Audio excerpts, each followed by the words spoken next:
Uma coisa que eu sempre tive dúvida em relação à narração esportiva. Tipo, por exemplo, teve o Flamengo Barcelona de Guayaquil que você fez, né? Flamengo Barcelona de Guayaquil. Aí, assim, obviamente, uma pessoa normal não conhece o time Barcelona de Guayaquil. Conhece o Aldemir Dias no máximo, tá ligado? Sim. E assim, quando vocês narram, tipo, é muito natural quando você sabe o nome dos jogadores, os números e tal. Tipo, como que funciona essa preparação, assim? Por exemplo, especificamente para esse jogo que você falou, eu fiquei uma semana antes dos jogos, assim, da ida e da volta, ouvindo a rádio de Guayaquil, ouvindo os programas de lá.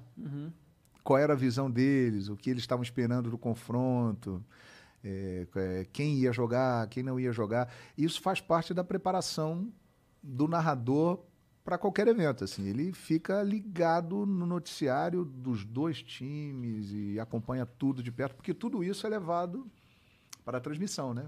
Você narra o jogo que está acontecendo ali, mas você também coloca um detalhe. O Barcelona, nesse momento, está em 7º lugar no campeonato equatoriano. O Flamengo, em tal lugar no campeonato brasileiro. São coisas que você vai enchendo a transmissão, dando aqueles enfeites, né, na hora que a bola não está rolando e tal. Então, há toda uma preparação. Então, faz parte da preparação. Ficar ouvindo ali as rádios do local, saber... Mas tem uma colinha para tu saber o nome do jogador pelo número?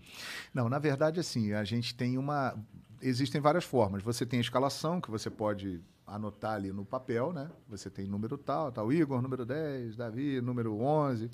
E você pode colocar também um campinho por posicionamentos. Hoje em dia tem programas que você consegue fazer um campo e ali colocar a escalação, né? A tecnologia ajudou muito. Eu normalmente sou mais da antiga, mais tradicional, boto um papelzinho ali com os nomes, né, em ordem e vou mandando ver ali e tal. Essas últimas transmissões vocês estão fazendo separados ou já tá junto já?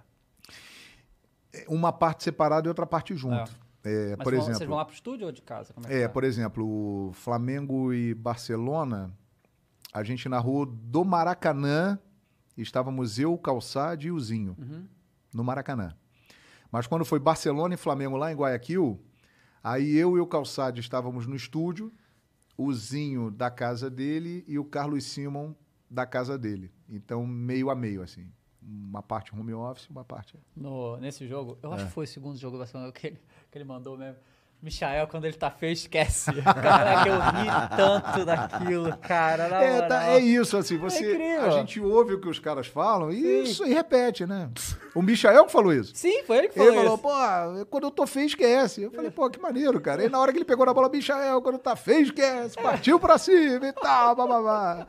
É isso, a gente vai replicando, né? Vai ouvindo as coisas e na hora vai lembrando. Mas não é nada planejado, não, cara. As coisas vão aparecendo. Eu não saio de casa falando assim, vou falar hoje isso com o Michael. Sim, porque assim... Na hora você lembra e vem. Nos últimos, sei lá, desde que a internet tá por aí, 20 anos, não sei. Mudou muito a relação de consumidor e apresentador, né? Isso mudou demais, né? Muito. E hoje em dia, assim, já faz um tempo isso e é um dos motivos pelo qual a gente tá aqui, que é a proximidade, né? Tipo, total. Que nós somos pessoas reais, né? Sem dúvida. E eu sinto muito isso em você. É muito natural, muito espontâneo. Essa coisa de falar as coisas da torcida é um negócio que é muito legal, sabe? Muito legal. Eu gosto disso, assim, porque o que acontece? Eu sou de uma geração que a gente era muito distante, realmente, do torcedor, né? A gente, de vez em quando, recebe. Eu sou do tempo da carta ainda, né? Caramba. Cartinha. Aí depois já evoluiu para o e-mail e tal, aquela coisa toda. Mas eram coisas esporádicas. A gente tinha o retorno, de vez em quando a gente ficava sabendo, chegou uma carta aqui de um cara elogiando, de um cara criticando, chegou um e-mail reclamando que falou isso. Hoje em dia é instantâneo. A porrada é logo ali. E eu acho isso mó barato. Eu gosto disso, cara. Tem muita gente que se abala com isso. Eu admito que não é fácil. Não é, tem coisa que você lê ali que não é legal. Mas, ao mesmo tempo, isso traz uma capacidade de avaliação do seu público muito interessante. Por exemplo, tem coisas que eu não levo a sério e eu até dou risada. Por exemplo, o cara fala assim, esse aí é o pior narrador do mundo, esse aí é clubista. Eu não levo a sério esse tipo de crítica. Por que eu não levo a sério? Porque essa é uma crítica totalmente baseada na emoção do cara. Sim. O cara tá ali vendo o jogo, tá no calor do jogo, xingando todo mundo que aparece na frente. Então ele solta e escreve aquela porra. Sim. Ele não tá dizendo para mim por que eu sou o pior. Ele está dizendo assim, eu não gosto desse cara porque ele falou isso, porque ele está narrando o jogo de um time que eu não gosto, então eu vou falar que ele é uma merda. Eu não levo a sério isso. Agora, quando um cara escreve lá assim, pô, você tá gritando demais no gol, entendeu? Tá meio desafinado. Pô, você tá falando muito. Você não tá dando muito espaço. Pô, você tá dando mais informação de um time do que do outro. Aí eu levo a sério. Aí eu paro e avalio. Eu falei, pô, isso aqui, ó, isso é uma crítica com fundamento, com base. É uma crítica construtiva. Então, se o cara tá ali e ele tá avaliando isso, eu vou parar para pensar. Falei, pô, isso aqui realmente eu tenho que ver. Então, me baseio muito. Então, isso é legal. Acho que a gente tem que usar isso para melhorar o nosso trabalho. Consegue melhorar em tempo real, né? Exatamente. Entender o público. Cara, é perfeitamente normal o narrador, o comentarista, ser xingado durante uma transmissão, do mesmo jeito que o árbitro que o técnico porque o público é emoção pura, cara. Então, se o time tá ganhando, é tudo legal, beleza, tá tudo bem. Se tá perdendo, é tudo uma porcaria. E aí vai sobrar pro narrador, vai sobrar pro comentarista, vai sobrar pro árbitro, vai sobrar pra todo mundo. Faz parte do trabalho. Quem quer trabalhar com isso, se expor, falar de futebol, de uma paixão avassaladora de bilhões de pessoas, tem que estar preparado para isso, cara. Assim... Você tem que ter um filtro, avaliar isso. Isso é muito difícil, né? Tipo, filtrar essas coisas. É difícil. Justamente de você que veio de uma geração que simplesmente não tinha isso, para agora tem muita gente que é muito resistente a isso. E faz sentido, eu entendo. Eu confesso assim que eu aprendi. No início eu ficava um pouco chateado, um pouco abalado.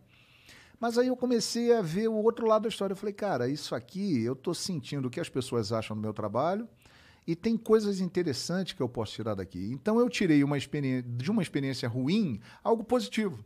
Eu considero positivo. E quero cada vez mais fazer isso. Eu quero saber o que o cara acha do programa que eu estou apresentando, da narração que eu fiz e tal.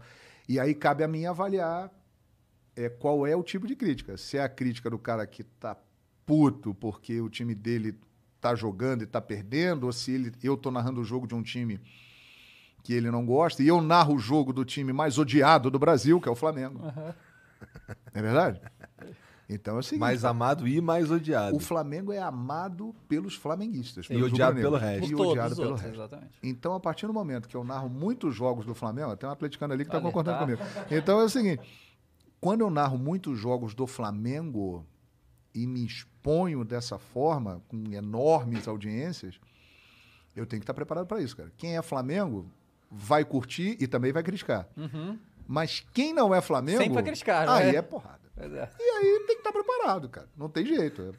Faz parte do trabalho. Mas é isso, cara. Normalmente, quando o negócio fica... Quando o bicho pega, quando tem, tipo... Quando dois times do Brasil grandes se enfrentando, aí... 27 de novembro, hein? É isso, exatamente. Esse dia vai ser louco, hein? Isso é uma pergunta bem legal, porque é bom da gente esclarecer uma coisa, assim. O público, o torcedor, ele não tem obrigação nenhuma de saber isso que eu vou falar agora, né? Mas é legal esclarecer. Quando você narra, existem padrões de narração. O padrão da narração nunca é distorcer os fatos. Você não pode distorcer os fatos. Não é porque você está identificado com o time que você vai falar que aquele time está jogando bem e ele jogando mal, que foi pênalti e não foi pênalti. Você não pode distorcer os fatos. Você tem que ser fiel ao que está acontecendo. Mas quando você narra um jogo de um time de fora do Brasil contra um time do Brasil... é uma coisa. Você naturalmente vai enfatizar mais o time do Brasil. Porque é a audiência de quem tá vendo, né? Eu estou transmitindo o jogo para o Brasil. Então, por exemplo, Flamengo e Olímpia. Eu estou narrando Flamengo e Olímpia. Imagina se eu falar assim, vai Olímpia! Vai com tudo, Olímpia! Somos Olímpia, pô. Eu não estou narrando o jogo para o Paraguai, pô. Eu estou narrando o jogo para o Brasil. Então, ali é natural que você puxe para o time de cá. Quando você tem uma situação como essa que vem por aí, uma final e um jogo entre dois times do mesmo país, aí é diferente. Porque você tem dois times do mesmo local, com duas torcidas, que têm que receber o mesmo tratamento, né? Você tem que dar atenção para um lado e para o outro, porque são dois times do mesmo lugar, né? E que tem uma rivalidade. Então, são jeitos diferentes de transmitir. Por exemplo, quando você está narrando o jogo de uma seleção brasileira, Aí é diferente também, porque não sei se hoje em dia é assim ainda, mas naturalmente todas as torcidas estão juntas naquele objetivo. Acho que hoje não é mais isso, não, né? O objetivo é criticar o Tite. Acho que hoje. Exatamente, mas estão todos juntos no objetivo. Mesmo que seja torcer contra para a seleção brasileira. Mas é mais fácil. É mais fácil. Porque você está com todo mundo do seu lado. E aí, quando você narra um jogo de um time, de um país, por exemplo, pegando um exemplo recente, Flamengo e Barcelona. Eu vou puxar mais para o lado do Flamengo, porque o Flamengo é do Brasil. E eu sou do Brasil e trabalho para uma emissora brasileira. É óbvio que eu vou dar um direcionamento maior para o Flamengo sem distorcer os fatos. Quem é Flamengo vai achar sensacional. Mas quem não é Flamengo e está com total direito de pensar assim, fica chateado por causa desse direcionamento. Mas se fosse com o time dele, ele ia achar legal pra caramba. E é o que acontece. Você pode ver, qualquer jogo, Palmeiras, São Paulo, Atlético, a transmissão brasileira contra um time de fora, ela vai puxando mais pro lado do time brasileiro. É natural, né? Mas a galera não entende isso. Então a galera acha que você tem que vibrar, quem não torce pro time, no caso, né? Tem que vibrar pro time de fora. E, assim, você tem que vibrar, mas naturalmente você dá uma inclinação maior pro lado do time do Brasil aqui.